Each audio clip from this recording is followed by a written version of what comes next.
Aloha. Let's talk about an asset that can be valuable, rare, imperfectly imitable, and non-substitutable. And that's a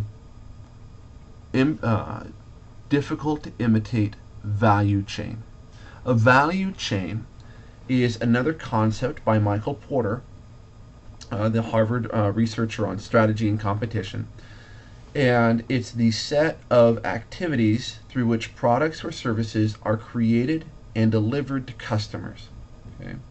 So you have this chain of activities that you'll see the graphic in your textbook, and if you Google value chain, there's a whole bunch of pictures of it. And the idea is we're moving from left to right, and we're adding value to our product or service.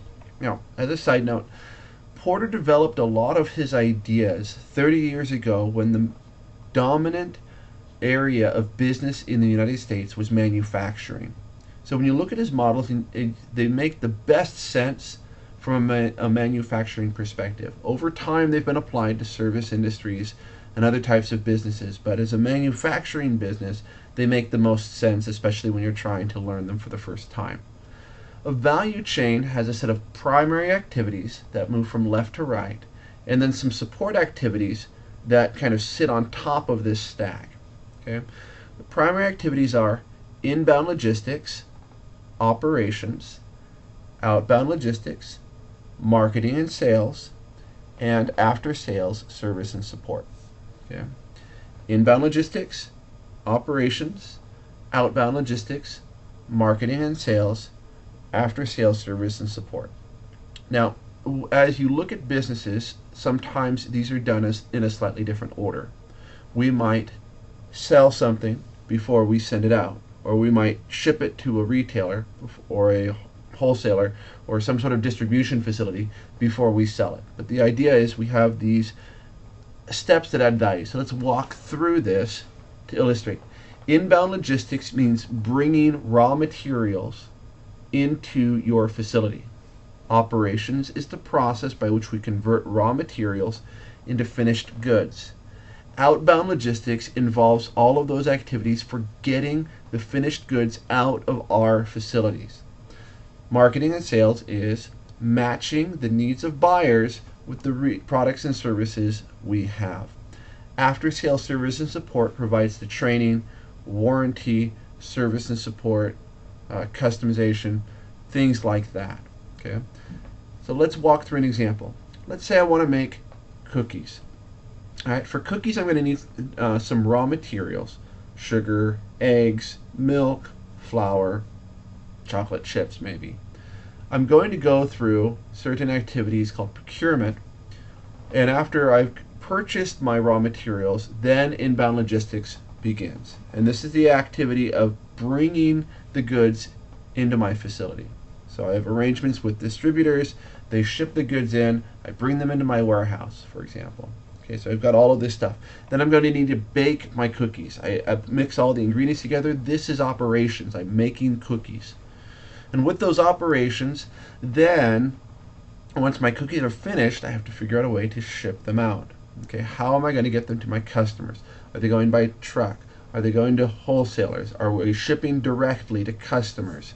Am I going to send them, sell them to stores or have shelf space in grocery stores?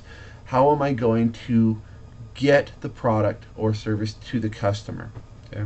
Marketing and sales involves how will customers be allowed to place orders?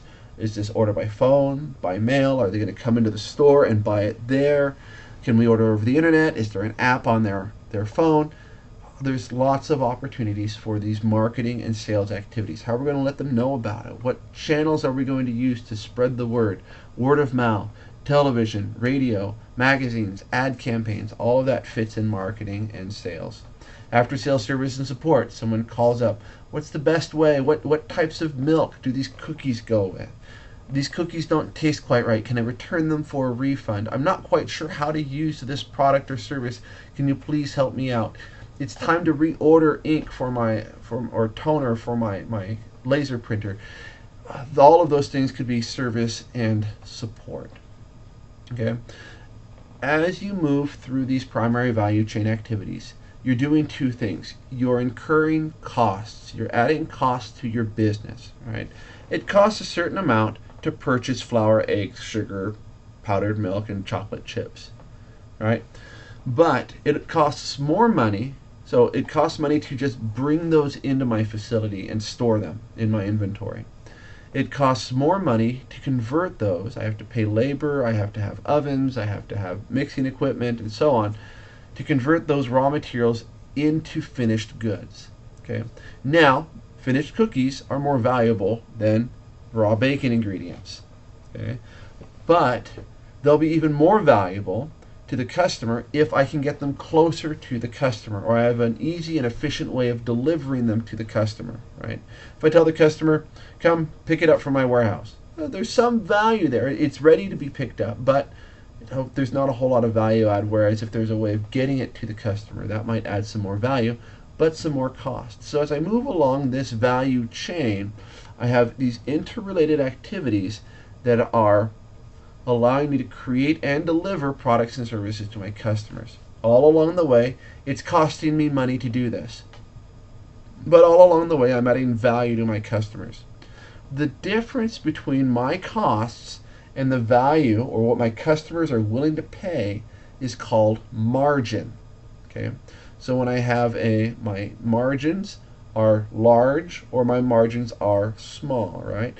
If I have a company in which my margins, I have these premium products, maybe diamonds, the margins are higher. Regular groceries, the margins are really small.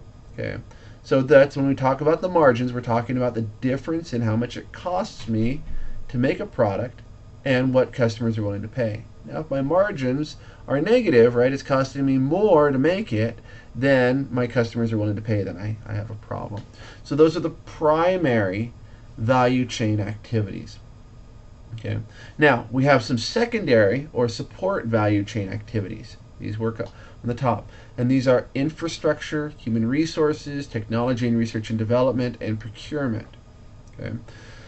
Infrastructure means the buildings, the plant equipment, the lights, keeping everything on and functioning, right? Our networking. So that's all infrastructure. Okay. Human resources, this is managing the human part of the equation, recruiting, training, evaluating, monitoring, dismissing employees. Okay, technology and research and development. This part is not the technology in the sense of information technology is related to this class. This technology and research and development is the research that goes into improving your product, right? If I make detergent for washing clothes, right, I'm going to do research on making a more effective, better smelling, less polluting detergent. Okay, there's my technology and research and development.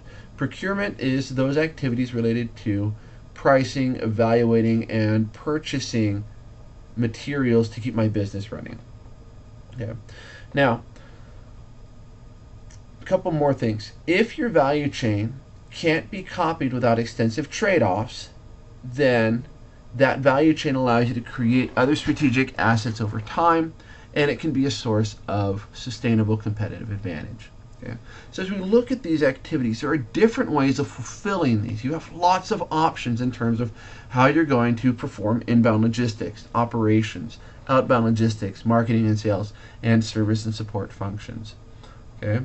You have lots of different options. What you want to do is try to find ways of performing either these individual activities or linking these activities in a way that's hard to be reproduced, okay, without doing extensive trade-offs. Now we're going to look at a firm in another video, and you can read about it in your textbook, a firm like Fresh Direct, okay, that set up a value chain activity that's difficult for competitors to imitate.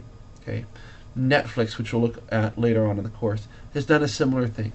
Their value chain is difficult to imitate, and we'll discuss reasons why.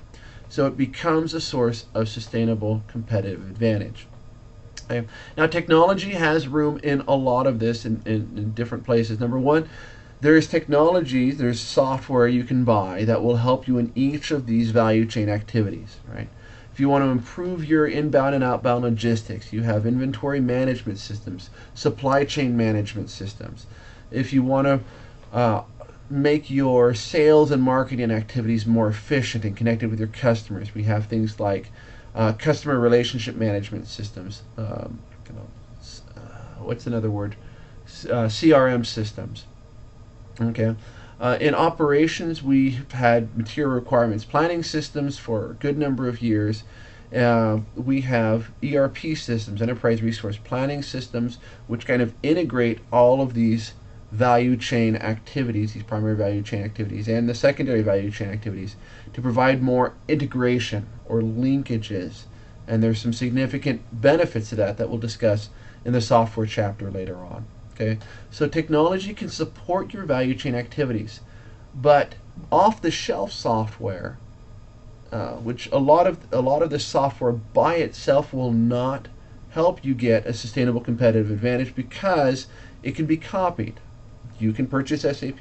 I can purchase SAP.